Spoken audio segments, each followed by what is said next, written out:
بسم اللہ الرحمن الرحیم اللہم صلی وسلم مبارک علی سیدنا محمد رسول اللہ خاتم النبیین صلی اللہ علیہ وآلہ وصحبہ وسلم۔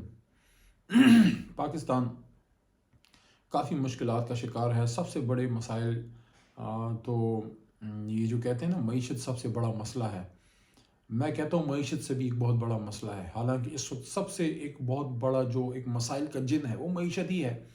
7 مہینے میں اس امپورٹڈ حکومت نے کوئی 51% کے قریب ہماری زر مبادلہ کے ذخائر گرا دی ہیں۔ جیسے ایک آدمی کے گھر میں پیسے ہوں اور 100 روپے ہوں اور 7 مہینے کے اندر وہ بغیر کسی وجہ کے 100 میں سے 51 روپے جو ہے وہ ضائع کر دے، تو اس کا کون جواب دے ہوگا؟ تو اس طرح سے پاکستان کے تو حالات ہیں۔ لیکن یہ معیشت کی تباہی اور اس طرح کے حالات، لا اینڈ آرڈر کے مسائل اور جابس کے میرٹ کے مسائل اور لوگوں کی پریشانیاں، تکالیف، لوڈ شیڈنگ، گیس کے مسائل، لوگوں کے کیسز نہیں حل ہو رہے، لوگوں کو جو انویسٹمنٹ ہے وہ نہیں آ رہی، بزنس کمیونٹی پریشان ہے، کسان کو مسائل، اس سب کی بیسک وجہ میرے خیال میں جو ہے لوگ کہیں گے معیشت سب سے بڑا مسئلہ ہے۔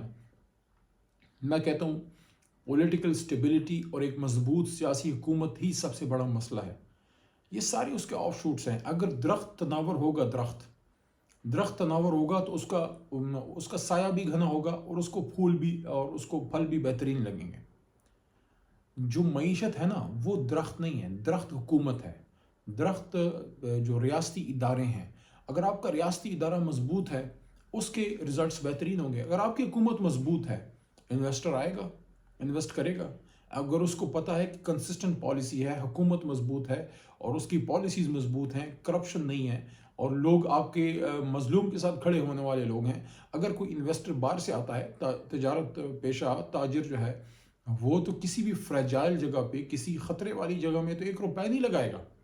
جہاں پہ سیاسی سٹیبلٹی نہیں ہوگی، جہاں وہ لوگ آئے بیٹھے ہوں گے جن کی اپنی سٹیکس نہیں ہیں، اگر ایک آدمی کو عوام نے منتخب نہیں کیا اور وہ کسی سازش یا مداخلت کے بعد وہ آ کے بیٹھ گیا ہے، اس کے پاس کوئی پالیسی نہیں ہے، جو لوگ ساری زندگی ایک دوسرے کے خلاف سیاستیں کرتے رہے، پیپل پارٹی اور مسلم لیگ نون، وہ جو مل کے بیٹھیں گے، آگ اور پانی جب مل کے بیٹھے گا تو اس سے کیا خیر نکلے گا سوائے اس کے کہ وہ بغض عمران میں سارے جو ہیں خان صاحب کے خلاف وہاں پہ اکٹھے ہو کے بیٹھے ہوئے ہیں۔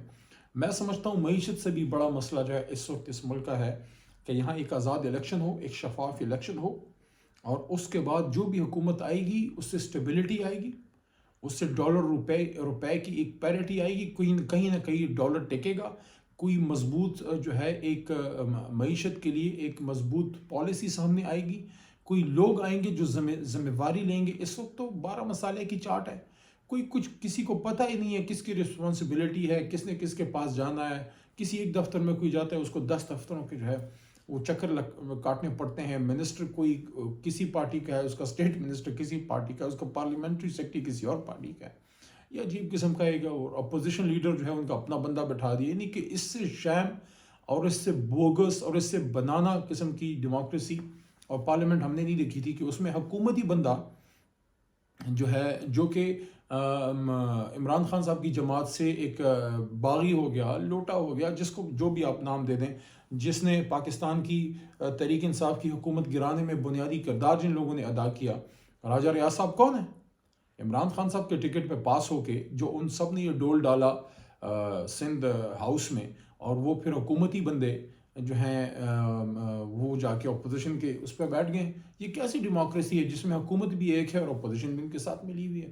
تو ان حالات میں آپ مجھے بتائیں معیشت کیا بہتر ہوگی اور کیا ان کی فورن پالیسی کیا ہے؟ وہ پاکستان جس نے ایک بنیادی کردار ادا کیا امریکنز کے اور نیٹو کے افغانستان سے نکلنے میں، کہ جو ڈائیلاگ ہم نے کرایا افغان طالبان اور ان کے بیچ میں، اس وقت کی حکومت عمران خان صاحب کو اس کا کریڈٹ جاتا ہے، اور خاص کر شاہ محمود قریشی بھی جب اس میں رول ادا کرتے رہے، فورن افیئرز میں ان کا بڑا کردار رہا ہمارے دور میں، اور 2 اسلامی کانفرنسز عمران خان صاحب نے کیں۔ یہ بہت بڑا اعزاز ہے کہ اپنے پہلے ہی ایز اے وزیر اعظم پہلے 3.5 سال میں 2 دفعہ اسلامک امہ کے لیڈرز کو اسلام آباد میں اکٹھا کیا۔ مجھے بھی یہ اعزاز حاصل تھا۔ ان میں بہت سے زعماء کو، بہت سے اسلامی دنیا کے سربراہان، ان کے لیڈرز کو مجھے ویلکم کرنے کا اسلام آباد میں موقع ملا، ان کو سی آف کرنے کا موقع ملا۔ افغان طالبان کے جو فورن منسٹر تھے امیر خان متقی صاحب، ان سے ملاقات زبردست رہی۔ ترکی کے وزیر خارجہ آئے، سعودی عربیہ کے آئے، ملیشیا کے، بہت سے اسلامی ممالک کے، سعودی عرب کا اس میں بڑا رول تھا، اس کو منعقد کرانے میں انہوں نے بھی ہماری ہیلپ کی.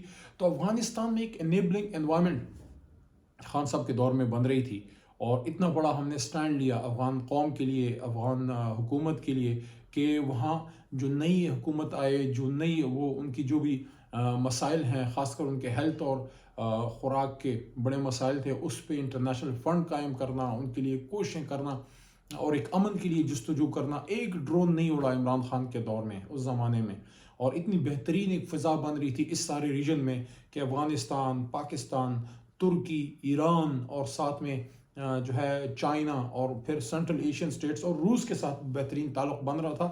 تو ایک فضا بن رہی تھی انویسٹمنٹ کی، ایک فضا بن رہی تھی تجارت کی، سی پیک کے لیے بہترین ماحول بن رہا تھا. ہاں کچھ لوگ ناراض ہوں گے، جن کو اڈے مڈے چاہیے تھے وہ بڑے ناراض تھے.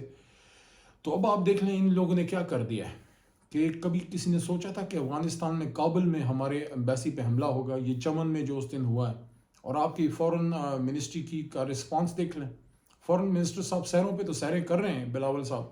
اور یار جدھر جانے کا کام ہے کیوں نہیں آپ کابل جاتے؟ کیوں کو ڈر لگتا ہے؟ کیا مسئلہ ہے؟ آپ کو جانا چاہیے وہاں، کیوں نہیں گئے؟ آپ ان ایشوز کو سارٹ آؤٹ کرتے، آپ ان کے ساتھ بیٹھتے. وہ ہمارے ہی بھائی ہیں، ہم نے مل کے ہی جو ہے اس جگہ پہ امن لانے میں کردار ادا کیا ہے، اور آگے بھی کرنا ہے، اور ہمارا فیوچر مشترک ہے. سی پیک کی کامیابی کے لیے اس خطے میں امن بہت ضروری ہے.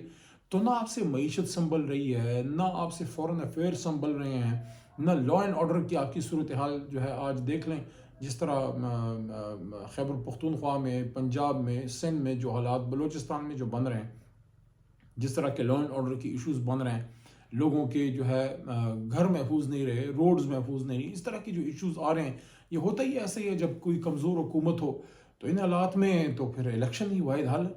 الیکشن ہو اور ہمیں تو یقین ہے کہ عوام ہم پہ اعتماد کرے گی، کیونکہ جس طرح کے الیکشن میں ریزلٹس آ رہے ہیں، پورے پنجاب میں ہم جیتے، کراچی سے سیٹیں نکالی، پورا 100/100 خیبر پختونخوا جتنے ضمنی الیکشن ابھی ہوئے ہیں رجیم چینج کے بعد، سب اللہ کے کرم سے اللہ نے ہمیں جیت دی ہے. کشمیر کا ہم پچھلے سال جو ہے ان کا قومی الیکشن جیتے، وزیر اعظم ہمارا آیا، ابھی بلدیات بھی ادھر پہ اللہ تعالیٰ نے ہم پہ کرم کیا ہے.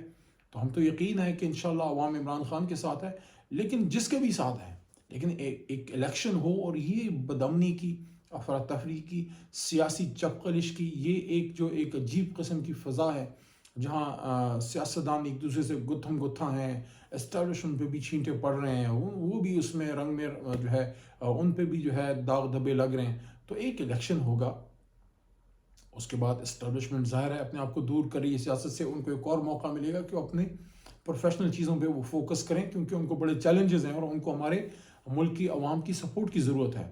تو اگر ہم سیاسی میدان میں ہر وقت لگے رہیں تو جو ہمارا دشمن ہے وہ تو سویا ہوا نہیں ہے، وہ تو ہمارے خلاف ہر وقت برسر پیکار ہے.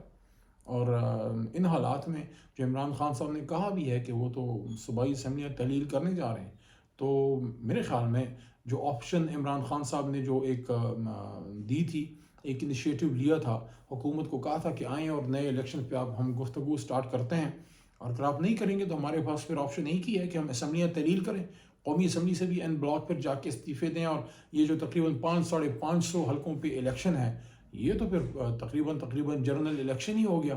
میرے خیال میں اب بھی اس حکومت کے پاس وقت ہے، اور جو غلطیاں ہوئی ہیں ان کو ٹھیک کریں اور آئیں ایک الیکشن کی طرف جائیں، اس کے لیے فضا بنائیں، اور اس کے لیے آئیں بیٹھیں جو ضروری قانون سازی کرنی ہے، تاکہ مارچ میں یا اپریل کے سٹارٹ میں اگلے سال الیکشن ہو جائے اور یہ ملک اس سیاسی گو مگو کی کیفیت سے نکلے. پاکستان زندہ باد.